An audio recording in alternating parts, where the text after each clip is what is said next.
We are moving on. This is our last performance for tonight. I know everybody is waiting for that DJ, so I'm wrapping up really fast. This is St. Peter's Church. This is our first church, our Tharavada. And please welcome St. Peter's Church Yonkers. വിശ്വാസത്താൽ നേടിയെടുത്തും സ്നേഹരൂപേണ കലയെ അവതരിപ്പിച്ചും പാരമ്പര്യത്തെ മുറുകെ പിടിച്ചും കലയെ സ്നേഹിച്ചുകൊണ്ട് north American ജ്ഞാനായ കൺവെൻഷനിലേക്ക് saint Peter's വലിയ പള്ളി ജ്ഞാനായ മക്കൾ ഭക്തിപൂർവം അവതരിപ്പിക്കുന്നു. അവതരിച്ച വചനം.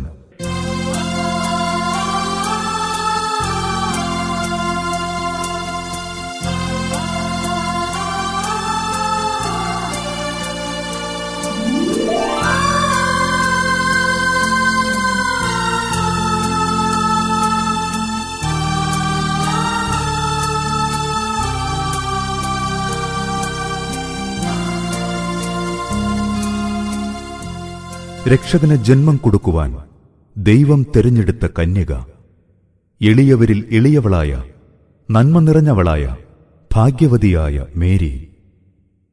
സർവശക്തനായവന്റെ വലിയ പദ്ധതികളെക്കുറിച്ച് ബോധ്യമാകാതെ തികച്ചും മാനുഷികമായ ചിന്തകളാൽ ആകുലപ്പെട്ടുപോയി മേരിയുടെ പ്രതിശ്രുത വരൻ ജോസഫ്. മംഗളവാർത്ത ഹൃദയത്തിൽ ഏറ്റുവാങ്ങിയ മേരിക്കും അവൾക്കു ചുറ്റും ജീവിച്ചിരുന്ന കുറച്ചു മനുഷ്യർക്കും നേരിടേണ്ടി വന്ന മാനസിക സംഘർഷങ്ങളുടെ തികച്ചും മാനുഷികമായ ഭാവനാചിത്രം. അവതരിച്ച വചനം.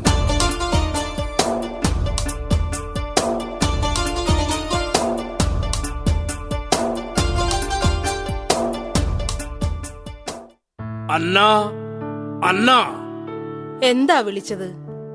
എന്തായി? വിരുന്നിന്റെ വിഭവങ്ങളൊക്കെ ഇനിയും തയ്യാറായി കഴിഞ്ഞില്ലേ? അവരിങ്ങെത്താറായി. എല്ലാം തയ്യാറായി കഴിഞ്ഞു. പറഞ്ഞതെല്ലാം ഒരുക്കിയിട്ടുണ്ട്. ഇനി വിളമ്പിയ മാത്രം മതി. മറിയമോ, കല്യാണ പെണ്ണിന്റെ ഒരുക്കം ചടങ്ങ് വരെ നീളുമെന്നാ പറയാറ്. ഏഹേ ഇല്ല, അവൾ അറിയില്ലേ യോവാക്യം. സ്ത്രീയുടെ അഴക് ആന്തരികമാണെന്ന് കുട്ടി ആയിരിക്കുമ്പോഴേ മനസ്സിലാക്കിയവളാ എന്റെ മോള്. വിവാഹ നിശ്ചയമാണെന്ന് കരുതി അവൾ അങ്ങനെ മതി മറക്കുന്ന കൂട്ടത്തിലല്ല. ഞാൻ പൊതുവെയുള്ള രീതി അനുസരിച്ച് ചോദിച്ചെന്നു മാത്രമേ ഉള്ളൂ. ഇന്ന് അവളുടെ ജീവിതത്തിലെ ഏറ്റവും പ്രധാനപ്പെട്ട ദിവസമല്ലേ? അവൾ ഇന്നൊന്നു സന്തോഷിച്ചെന്ന് വെച്ച് ഒരു കുഴപ്പമില്ല.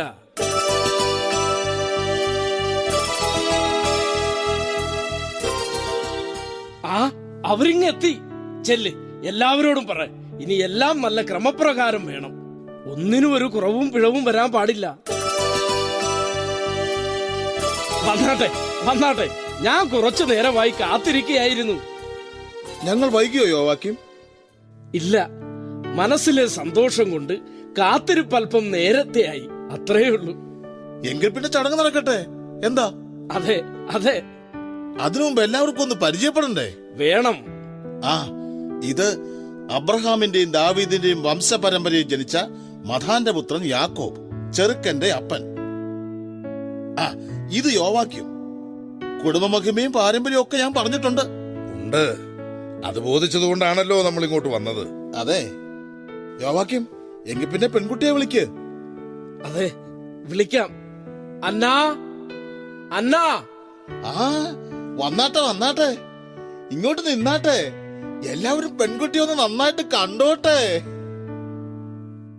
ദേ, അതാണ് ജോസഫ്. ദേ, ഇതാണ് മറിയം. ഞങ്ങൾ പാരമ്പര്യത്തിൽ രാജാക്കന്മാർ വരെയുള്ള വംശമാണ്, അറിയാമല്ലോ.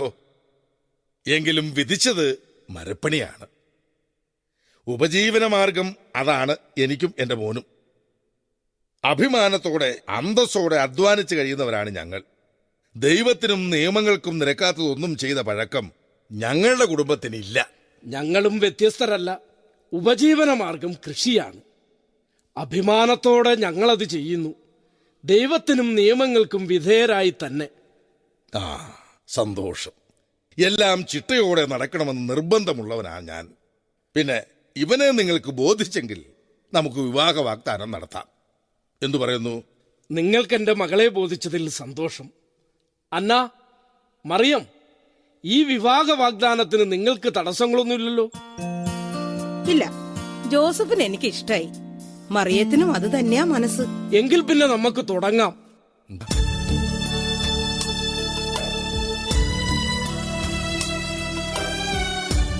അബ്രഹാമിന്റെ വംശപരമ്പരയിൽ ജനിച്ച യാക്കോബിന്റെ പുത്രൻ നസ്രത്തിൽ വസിക്കും ജോസഫും ലേവിയുടെ ഗോത്രത്തിൽപ്പെട്ട യുവാക്കീമിന്റെ പുത്രി മറിയവും തമ്മിൽ ദൈവനിശ്ചയപ്രകാരം വിവാഹം ചെയ്തു കൊള്ളാമെന്ന് ഇതിനാൽ വാഗ്ദാനം ചെയ്യുന്നു. വിവാഹോടമ്പടി നടന്നിരിക്കുന്നു. ഇന്നു മുതൽ മറിയം ജോസഫിന്റെ സ്വന്തമാണ്. വിവാഹനാൾ വരെ സ്വന്തം വീട്ടിൽ താമസിക്കുമെങ്കിലും മറിയത്തിന് ഇനി എല്ലാം ജോസഫാണ്. വരൂ വരൂ, നമുക്ക് അകത്തേക്ക് പോകാം. എല്ലാവരും വരൂ. എന്റെ ഈ എളിയ വിരുന്നിലേക്ക് എല്ലാവർക്കും സ്വാഗതം.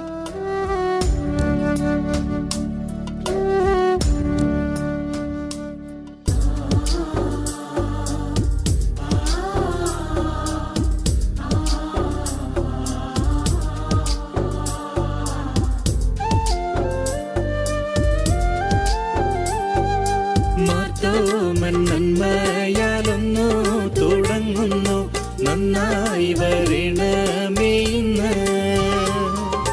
ഉത്തമനായ മിശിഹാ തിരുവുള്ളം ഉണ്മയെഴുന്നൾക വേണം.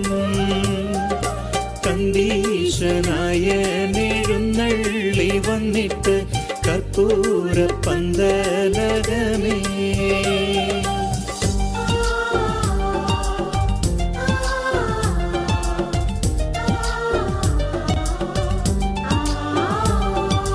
നല്ലൊരു നേരം മണർക്കോലം പുക്കാരെ നന്നായിക വേണമിതെന്ന്.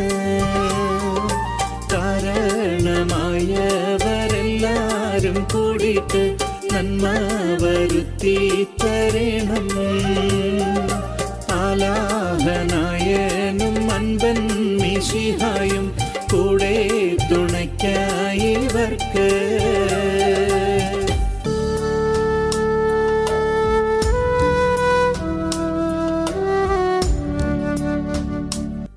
മറിയത്തിന് എന്നെ ഇഷ്ടായോ? എന്നെയോ? ഒരു കൂട്ട് വേണോന്ന് ആഗ്രഹിച്ചപ്പോ എന്റെ മനസ്സിൽ തെളിഞ്ഞു വന്ന രൂപം ഇതാണ്. എനിക്കിഷ്ടായി.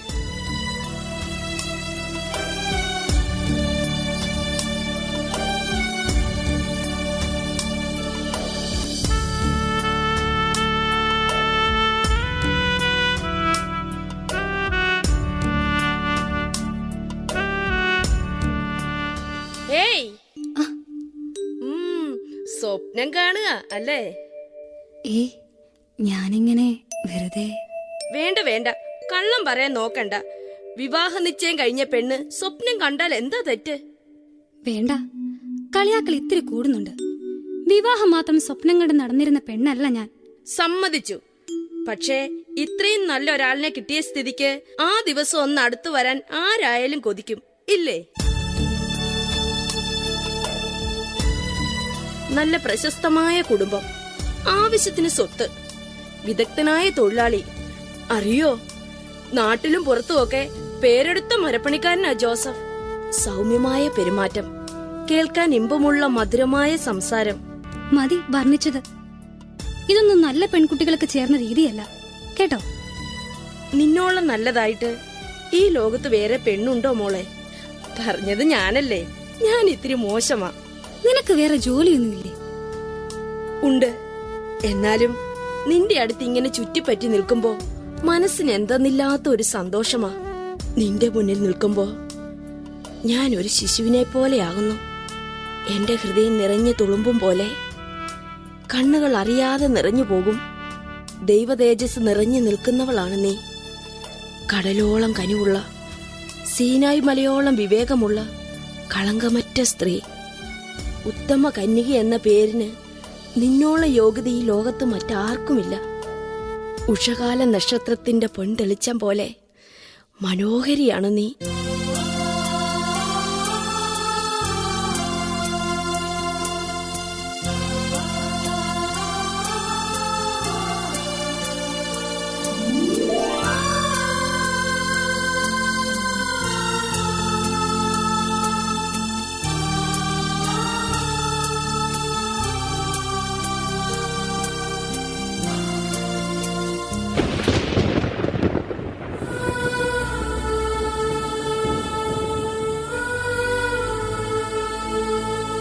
ദൈവകൃപ നിറഞ്ഞവളെ സ്വസ്തി, കർത്താവ് നിന്നോടുകൂടെ. ദൈവമേ, ഞാൻ എന്താണ് കാണുന്നത്? ഈ അഭിവാദനത്തിന്റെ അർത്ഥം എന്ത്? മറിയമേ, നീ ഭയപ്പെടേണ്ട. ദൈവസന്നിധിയിൽ നീ കൃപ കണ്ടെത്തിയിരിക്കുന്നു. നീ ഗർഭം ധരിച്ച് ഒരു പുത്രനെ പ്രസവിക്കും. നീ അവന് യേശു എന്ന് പേരിടണം. അവൻ വലിയവനായിരിക്കും, അത്യുന്നതന്റെ പുത്രൻ എന്ന് വിളിക്കപ്പെടും. യാക്കോബിന്റെ ഭവനത്തിന്മേൽ അവൻ എന്നേക്കും ഭരണം നടത്തും. അവന്റെ രാജ്യത്തിന് അവസാനമുണ്ടാകുകയില്ല. ഇതെങ്ങനെ സംഭവിക്കും? ഞാൻ പുരുഷനെ അറിയുന്നില്ലല്ലോ. പരിശുദ്ധാത്മാവ് നിന്റെ മേൽ വരും. അത്യുന്നതന്റെ ശക്തി നിന്റെ മേൽ ആവസിക്കും. ആകയാൽ ജനിക്കാൻ പോകുന്ന ശിശു പരിശുദ്ധൻ, ദൈവപുത്രൻ എന്ന് വിളിക്കപ്പെടും. ഇതാ, നിന്റെ ചാർച്ചക്കാരി വൃദ്ധയായ എലിസബത്തും ഒരു ഗർഭം ധരിച്ചിരിക്കുന്നു. വന്ധ്യയെന്ന് പറഞ്ഞിരുന്ന അവൾക്ക് ഇത് 6-ാം മാസമാണ്. ദൈവത്തിനൊന്നും അസാധ്യമല്ല. ഇതാ കർത്താവിന്റെ ദാസി, നിന്റെ വാക്ക് എന്നിൽ നിറവേറട്ടെ.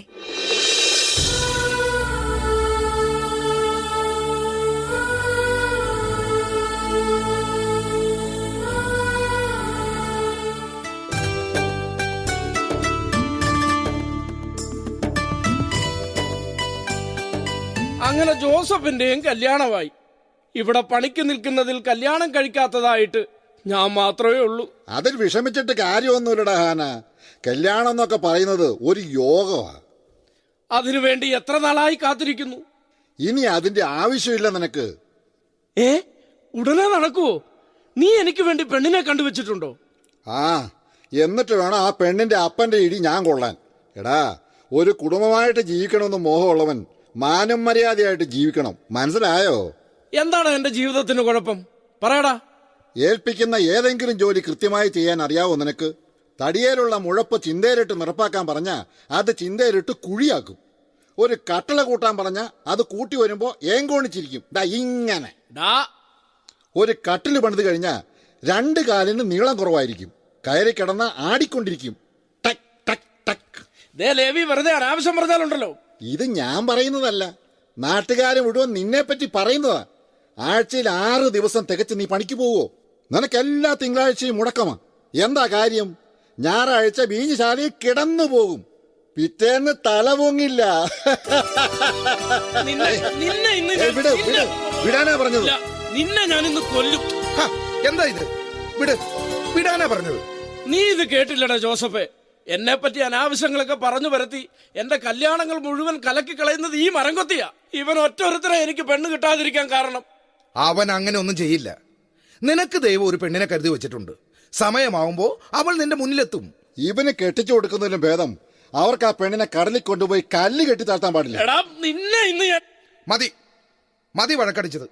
വെറുതെ ഓരോന്ന് പറഞ്ഞ് തമ്മിലടിച്ചാ അപ്പം വരുമ്പോ 2 ആൾക്കും കിട്ടും. പറഞ്ഞേക്കാം. ഞാൻ വഴക്കടിച്ചതല്ല, ഇവന്റെ കുഴപ്പം ഇതാ. എടാ, ആലോചനയുമായി ചെല്ലുമ്പോ പെൺവീട്ടുകാർ നമ്മളെ കുറിച്ച് അന്വേഷിക്കും. നാട്ടിൽ ചീത്തപ്പേരുണ്ടെങ്കിൽ അവരെ ബന്ധം സ്ഥാപിക്കില്ല. ജോസഫിന് മറിയത്തെ പോലെ സൽസ്വഭാവിയും സൗന്ദര്യവുമുള്ള ഒരു പെൺകുട്ടിയെ കിട്ടിയത് അവന്റെ സ്വഭാവ ഗുണം കൊണ്ടാ. നീ ഭാഗ്യവാനാടാ ജോസഫേ. നിന്റെ ശുദ്ധമായ ജീവിതം കൊണ്ട് നിനക്ക് കിട്ടാൻ പോകുന്നത് ഒരു അനുഗ്രഹീതമായ ജീവിതമാ. മറിയം ഭാര്യയായി വന്ന നിന്റെ കുടുംബം സ്വർഗം പോലെയാകും. ഇല്ല, ഈ കല്യാണം നടക്കില്ല. അപ്പൻ എന്താ പറഞ്ഞത്? പറഞ്ഞത് കേട്ടില്ലേ? നീയും യോവാക്കീമിന്റെ മകൾ മറിയവും തമ്മിലുള്ള വിവാഹം നടക്കില്ല എന്ന്. എന്താ അതിന്റെ കാരണം?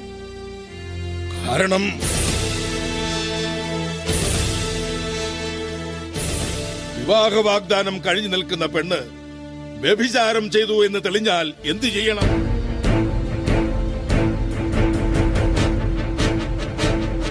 പറയണം. എന്താണ് നിയമം? ഞാൻ ചോദിച്ചതിന് സമാധാനം പറയടാ. നിനക്കറിയില്ലേ? കല്ലെറിഞ്ഞു കൊല്ലണം. അതെ, അതാണ് നിയമം. അങ്ങനെയാണ് ചെയ്യേണ്ടത്. പരപുരുഷനോടുള്ള ബന്ധം മറച്ചുവെച്ച് വിവാഹ വാഗ്ദാനം നടത്തിയവൾ വധിക്കപ്പെടണം. മറിയത്തിന്റെ ഭവനത്തിൽ ഇനി പുരുഷാരം കൂടാൻ പോകുന്നത് അവളുടെ കല്യാണത്തിനല്ല, യഹൂദ നിയമപ്രകാരം ശിക്ഷ നടപ്പാക്കാനുള്ള കല്ലുകളും കൊണ്ടാണ്. ജോസഫ്, വരൂ, നമുക്ക് അങ്ങോട്ട് പോകാം. ഇത് എന്നെയും നിന്നെയും അപമാനിച്ചതിന് തുല്യമാണ്. അതിന് പകരം വീട്ടിയിട്ടേ ഉള്ളൂ ഇനി ബാക്കി കാര്യം. പുരോഹിതരെയും പ്രമാണിമാരെയും വിളിച്ചു കൂട്ടി പരസ്യമായി വിചാരണ ചെയ്ത് അവളെ കല്ലെറിഞ്ഞു കൊല്ലണം. വരൂ, വരാനാണ് പറഞ്ഞത്. ഇല്ല. എന്ത്? നീ നിന്റെ അപ്പനെ ധിക്കരിക്കുന്നോ? അപ്പൻ ക്ഷമിക്കണം. സത്യം എന്തെന്നറിയാതെ നമ്മൾ മറിയത്തിന് തെറ്റ് പറയുന്നത് നീതിയാണ്. അറിഞ്ഞുകൊണ്ട് തെറ്റ് ചെയ്യുന്നവളല്ല മറിയം. അത് നിനക്കെങ്ങനെ അറിയാം? പെണ്ണിന്റെ തൊലിവെളുപ്പ് കണ്ട് അവളുടെ സ്വഭാവ ഗുണം അളക്കരുത്. മറിയം ഗർഭിണിയാണെന്ന് എന്നോട് പറഞ്ഞത് യോവാക്കീം തന്നെയാണ്. സ്വന്തം മകളെ കുറിച്ച് ഒരു പിതാവും ഇങ്ങനെ ഒരു കാര്യം തമാശയായി പറയുമെന്ന് ഞാൻ വിശ്വസിക്കുന്നില്ല. പാപം ചെയ്ത പെണ്ണിനെ പരിഗ്രഹിക്കുന്ന പുരുഷൻ പരിഹാസ്യനാണ്. എന്റെ മകന്റെ ചരിത്രം അത്തരത്തിലാകാൻ പിതാവെന്ന നിലയ്ക്ക് എനിക്കിഷ്ടമല്ല. ഇനിയെല്ലാം നിന്റെ ഇഷ്ടം.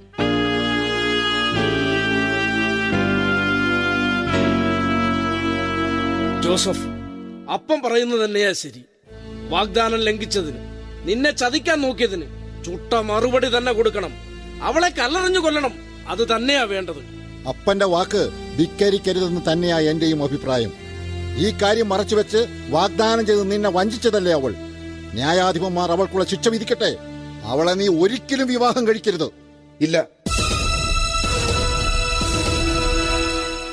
പെട്ടെന്ന് തോന്നുന്ന കോപം കൊണ്ട് ഒരു തീരുമാനവും എടുക്കാൻ പാടില്ല. മറിയം ഗർഭിണിയാണെന്ന് പറഞ്ഞത് സത്യമാണെങ്കിൽ അതിനൊരു ഉത്തരവാദി ഉണ്ടാകും. ഇല്ലേ? അതാരെന്നറിയണം. തീരുമാനം അതിനുശേഷം മതി. ലവി, നീയൊന്ന് അന്വേഷിക്കണം. സത്യം എന്താണെന്ന് എനിക്കറിയണം. എനിക്ക് വേണ്ടി നീ അത് ചെയ്യില്ലേ? മറിയത്തിന് സംഭവിച്ചത് എന്താണെന്ന് എനിക്ക് അറിഞ്ഞേ പറ്റൂ. പോകാം, ഞാനത് അന്വേഷിക്കാം. വേണമെങ്കിൽ മറിയത്തിനെ നേരിട്ട് കാണാം. അതൊരു കള്ളമാണെന്ന് കേൾക്കാൻ തന്നെയാ ഞാനും ആഗ്രഹിക്കുന്നത്. സമാധാനിക്ക്, ഞാൻ പോയി വരാം.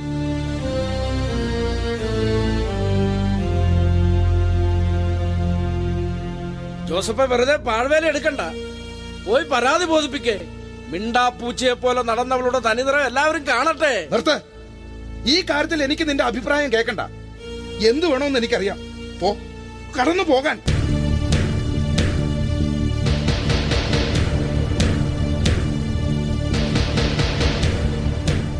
ലവി, എന്തായി? അവളെ കണ്ടോ? എന്താ പറഞ്ഞത്? മറിയത്തിനെ കാണാൻ പറ്റിയില്ല. അവൾ യൂദയായിലെ മലയോരത്തുള്ള പട്ടണത്തിലേക്ക് പോയി, സക്കറിയായുടെ വീട്ടിലേക്ക്. നീ വേറെ ആരെങ്കിലും കണ്ടോ? സംസാരിച്ചോ? കണ്ടു, വിശദമായി സംസാരിച്ചു. നീ വിഷമിക്കരുത്, അറിഞ്ഞതൊക്കെ സത്യമാണ്. മറിയം ഗർഭിണിയാണ്.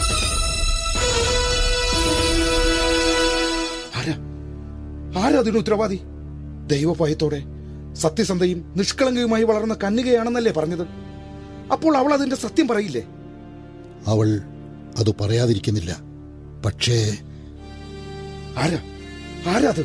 അവളുടെ ഈ അവസ്ഥയ്ക്ക് കാരണം മനുഷ്യരാരുമല്ല ജോസഫ്. പിന്നെ അവൾക്ക് ഗബ്രിയേൽ മാലാഖയുടെ വെളിപാടുണ്ടായി. പരിശുദ്ധാത്മാവിന്റെ പ്രവർത്തനം കൊണ്ട് കന്യകയായ അവൾ ഗർഭം ധരിക്കുമെന്ന്.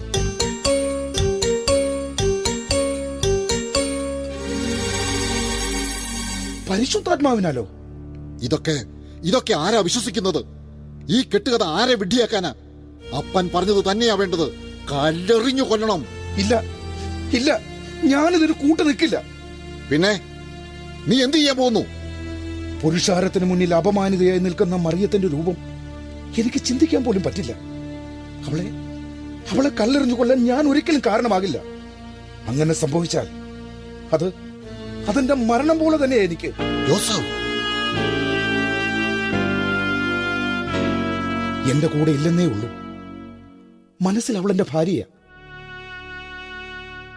സ്നേഹിച്ചു പോയില്ലേ ഞാൻ? ഇനി എങ്ങനെയാ ഞാൻ അവളെ ഈ ശിക്ഷയ്ക്ക് വിട്ടുകൊടുക്കുന്നത്? വേറെ ഒരു വഴിയുമില്ലല്ലോ ജോസഫ്. ഉണ്ട്. ഇതൊക്കെ വിളിച്ചു പറഞ്ഞ് പരസ്യമാക്കിയാലല്ലേ അവളെ വിധിക്കാൻ വരൂ. ഞാനിത് ആരോടും പറയില്ല. രഹസ്യമായി എന്റെ മനസ്സിൽ നിന്ന് മാത്രം ഞാൻ അവളെ പടിയിറക്കി വിടും. അത് മതി, അതാണ് ശരി. അവളോട് എനിക്ക് അതുപോലും ഹൃദയം പിളർക്കുന്ന വേദനയാണ്. നിന്റെ നല്ല മനസ്സുകൊണ്ടാണ് ഇങ്ങനെ പറയുന്നത്. ഈ കാര്യം ഒരുപാട് കാലമൊന്നും രഹസ്യമായി വെക്കാൻ കഴിയില്ലെന്നറിയില്ലേ? തെറ്റ് സംഭവിച്ചിട്ടും അത് വേണ്ടപ്പെട്ടവരെ അറിയിക്കാതിരിക്കുന്നതിന് നിനക്ക് ശിക്ഷ കിട്ടും. അത് കൈനീട്ടി വാങ്ങണോ? ദൈവഹിതം അതാണെങ്കിൽ ഞാനത് ഏറ്റുവാങ്ങും. ഭാര്യയായി സ്വീകരിക്കുന്നില്ലെങ്കിൽ അവൾ നിനക്ക് അന്യയാണ്. ഒരന്യ പെണ്ണിന് വേണ്ടി ജീവിതം തുറയ്ക്കണോ? ആലോചിച്ച് തീരുമാനിക്ക്. വിവാഹ വാഗ്ദാനം കഴിഞ്ഞു നിൽക്കുന്ന പെണ്ണ് വ്യഭിചാരം ചെയ്തു എന്ന് തെളിഞ്ഞാൽ എന്തു ചെയ്യണം?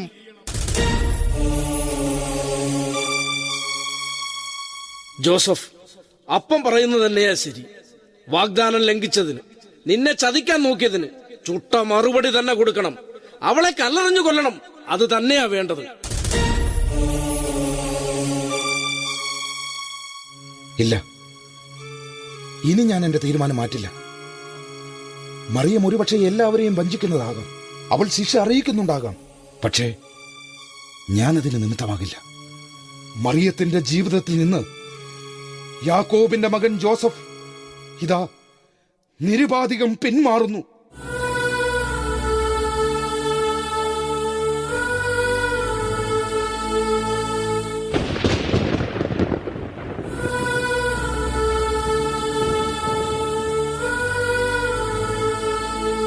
ദാവീദിന്റെ പുത്രനായ ജോസഫ്, മറിയത്തെ ഭാര്യയായി സ്വീകരിക്കാൻ ശങ്കിക്കേണ്ട.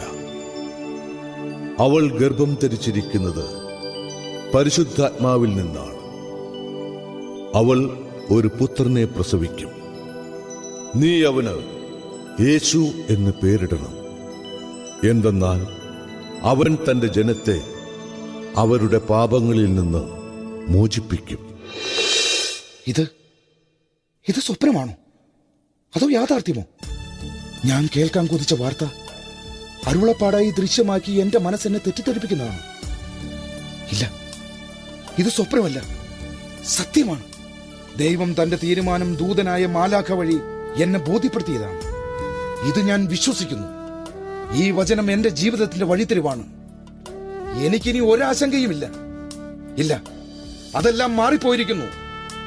മറിയം എന്റേതാണ്, ജോസഫിന്റെ ഭാര്യയാണ്. പിറക്കാൻ പോകുന്ന രക്ഷകന്റെ മാതാപിതാക്കളാണ് ഞങ്ങൾ, യേശുവിന്റെ മാതാപിതാക്കൾ.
നട